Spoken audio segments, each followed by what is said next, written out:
everyone, Broadway here with another episode of Ask STARBASE.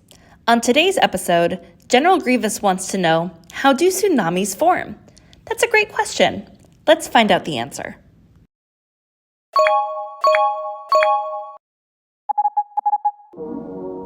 A tsunami is a series of extremely long waves caused by a large and sudden displacement of the ocean, usually the result of an earthquake below or near the ocean floor.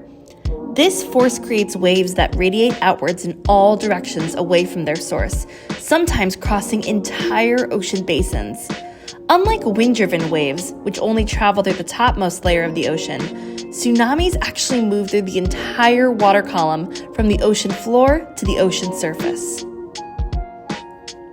Most tsunamis are caused by earthquakes on converging tectonic plate boundaries. According to the Global Historical Tsunami Database, since 1900, over 80% of likely tsunamis were generated by earthquakes. However, tsunamis can also be caused by landslides or volcanic activity, and sometimes even certain types of weather, and possibly near-Earth objects like asteroids or comets that can collide with or explode above the ocean. Once a tsunami forms, its speed depends on the depth of the ocean. In the deep ocean, a tsunami can move as fast as a jet plane, over 500 miles per hour, and its wavelength, the distance from crest to crest, may be hundreds of miles. Mariners at sea will not normally notice a tsunami as it passes beneath them. In deep water, the top of the wave rarely reaches more than 3 feet higher than the ocean swell. A tsunami only becomes hazardous when it approaches land. As a tsunami enters shallow water near coastal shorelines, it can move to 20 to 30 miles per hour. The wavelength decreases, but the height increases, and the currents get even more intense. Tsunami warnings can come in many different forms. There are official warnings that are issued by tsunami warning centers that are broadcasted through local radio and television, wireless emergency alerts, but they could also come through outdoor sirens, local officials, text message alerts, and telephone notifications. There may not be time to wait for an official warning though, so it's important to be able to recognize the natural tsunami warnings. These can include strong or long earthquakes, a loud roar that almost sounds like a train or an airplane coming from the ocean, and a sudden rise or fall of the sea level that is not related to the tide.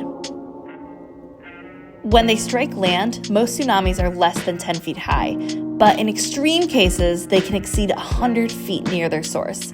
A tsunami may come onshore like a fast-rising flood or like a wall of turbulent water, and a large tsunami can flood low-lying coastal areas more than a mile inland. Rushing water from waves, floods, and rivers is extremely powerful. Just 6 inches of fast-moving water can knock adults off their feet, and 12 inches can even carry away a small car. Tsunamis can be particularly destructive because of their speed and volume. They are also dangerous as they return to the sea, carrying debris and people with them. The first wave in the tsunami may not be the last, the largest, or the most damaging. Stay out of a tsunami hazard zone until local officials tell you that it's safe, because the danger could last for hours or even days.